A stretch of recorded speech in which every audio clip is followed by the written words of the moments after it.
Hello everybody, it's TannerFishies here, back again with a new Ninjago video here on the channel. In today's video, we are finally going to be celebrating Halloween. If all goes according to plan, this video should indeed be uploaded on October 31st. And if that's the case, happy Halloween to all of my lovely subscribers and fellow Ninjago fans. Ninjago over the years has released a lot of content. In terms of TV shows, movies, books, Ninjago has released a lot of media over the years. And of course, some of that media is perfect to watch around the Halloween season. Ninjago has not necessarily released a Halloween special by any means. However, Ninjago does indeed have several spooky and scary things that could make a Ninjago fan's Halloween a lot more fun and celebratory. I just want to present you guys some various Ninjago things to watch or read for the spooky season. So without further ado, let's go ahead and jump on into it with the first Ninjago thing that I have on this list that may indeed be perfect to watch around Halloween. Starting things off, we have Day of the Departed. This one is pretty much a no-brainer. It was recently the actual anniversary of this Ninjago special that came out in between Skybound and Hands of Time. And I feel like for the most part, Day of the Departed is a very good story in terms of concept. In actual execution, this special leaves a lot to be desired. However, this is the closest thing that we have to a Ninjago Halloween special, so it is worth watching for Ninjago fans if you want to get into the spooky season. Day of the Departed, of course, follows the possessed statues of several Ninjago villains going after our heroes, and Cole himself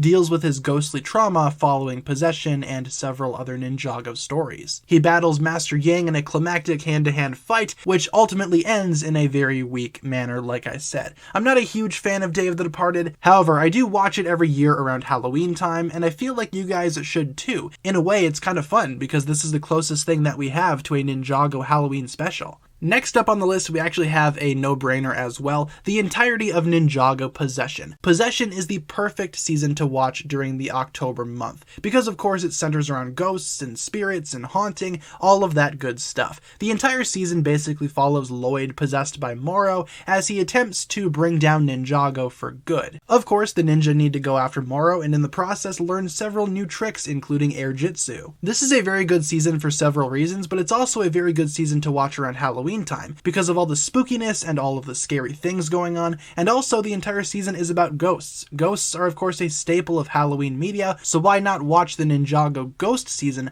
for Halloween? To me, that makes a fair amount of sense. While Possession may not be downright scary by nature, there are definitely some disturbing things going on in this season. We get to see Cole transformed into a ghost, and we get to see Lloyd's body be hijacked by a ghostly spirit throughout the majority of this season. It's worth rewatching just in general, but if it's been a minute since you've seen Ninjago Possession, I recommend watching it for this year's Halloween season. It definitely fits the mood and the tone that this spooky time of year often brings. Next up on the list, we actually have a little bit of a newer entry. I would recommend reading Spinjitzu Brothers Volume 2 for the Halloween season. The volumes of Spinjitzu Brothers are indeed canon to the main Ninjago story, so you're still getting some context here. I know these two books, especially Volume 2, are a little bit newer to the Ninjago scene, and as such they may be difficult to come across online, but if you have the books already, I'd recommend rereading Volume 2 of Spinjitzu Brothers, especially because the main villain, Tanebrax, is a very scary and intimidating bad guy. He is sort of like a ghoul or a demon in and of himself, and he also produces these creepy looking puppets, and Master Wu finds himself being turned into a puppet at some point as well. The puppets are very uncanny and very scary, very creepy looking, so I think that they are perfect for the Halloween season. While Spinjitzu Brothers Volume 2 may not be accessible to everybody, I still feel like it is worth reading for the Halloween season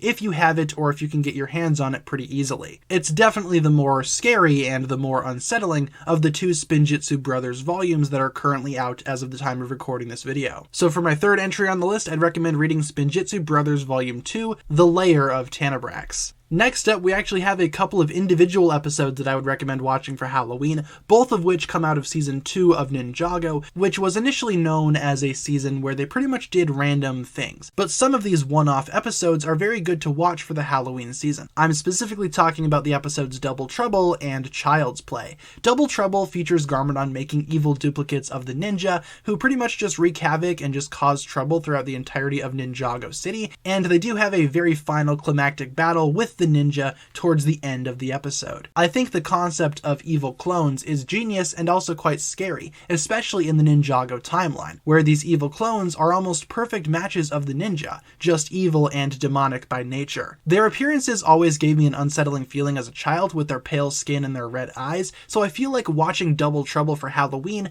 might actually be a fun time and a fun experience overall. It's not the best episode of early Ninjago, but it's definitely not the worst either. But still, Double Trouble featuring Evil Ninja and Lord Garmadon hijinks seems like it would be the perfect thing to watch around the Halloween season. Also from season 2 of Ninjago, I would recommend checking out the episode Child's Play. This episode is also not very scary despite being named after a horror movie, but still this episode does have some really creepy and really demonic moments, especially coming from the Grundle, which is like this weird dinosaur monster thing. It is quite intimidating and quite scary, and it definitely gives the ninja some scares throughout this episode. The episode itself features the ninja transformed into kids from Garmadon's mega weapon, and they need to find a way to get back to normal as soon as possible. The episode ends with Lloyd taking on the Grundle head on, and this moment is extremely important for Lloyd's character. So I would almost recommend rewatching the episode just for that moment. However, the rest of the episode may also be fun to watch during the Halloween season. I find it to be a very scary and spooky episode, all things considered,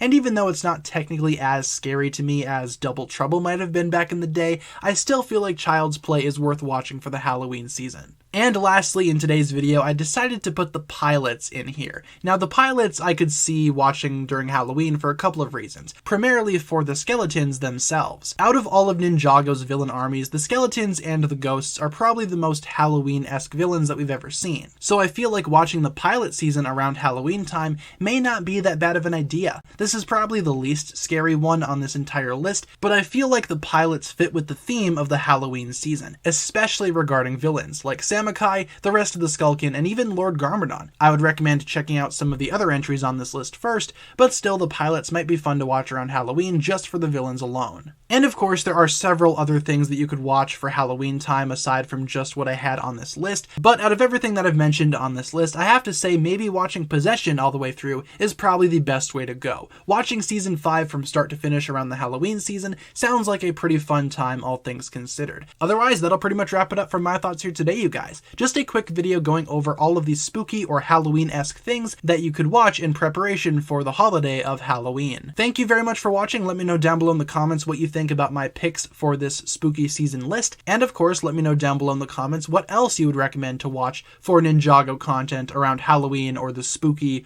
fall, October season, whatever works. Leave a comment down below, and hopefully you enjoyed today's video. That'll pretty much wrap it up for my thoughts here today. Thank you so much for watching. If you enjoyed this video, feel free to like, comment, subscribe, do all that fun stuff, and check out the links down below in the description for my other forms of social media. As always, big shout out goes out to my Patreon supporters, including once again the Marvelous Jan. Thank you guys so much for checking out today's video. Once again, my name is TannerFishies, and with that I bid you farewell.